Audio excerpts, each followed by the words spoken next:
இயேசுவுக்குள் பிரியமான சகோதர சகோதரிகளே, இன்றைய நற்செய்தி வாசகத்திலே இயேசு ஆண்டவர் அழகாக கூறுகிறார், எல்லோரிலும் சிறியவரே பெரியவர் என்று.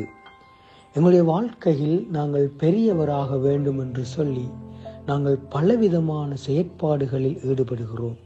ஆனால் இயேசு ஆண்டவர் என்று அழகாக சொல்லுகிறார், சிறு பிள்ளையைப் போல மாறி ஒரு சிறு பிள்ளையை ஏற்றுக்கொள்பவர்கள்தான் பெரியவர்களாக உயர்த்தப்படுவார்கள் என்று. ஏனென்று சொன்னால், ஒரு குழந்தையிடம் தாழ்மையான மனப்பான்பு, உண்மையான ஒரு பண்பு அந்த குழந்தையிடம் காணப்படும். ஆகவே ஒரு குழந்தையை நாங்கள் ஏற்றுக்கொள்ளுகிற பொழுது நாங்களும் அந்த குழந்தையைப் போல உண்மையான மக்களாகவும் தாழ்ச்சியுடைய மக்களாகவும் மாறுகிறோம். அவ்வாறு எங்களை நாங்களே தாழ்த்துகிற பொழுது எங்களை ஆண்டவர் உயர்த்துவார்.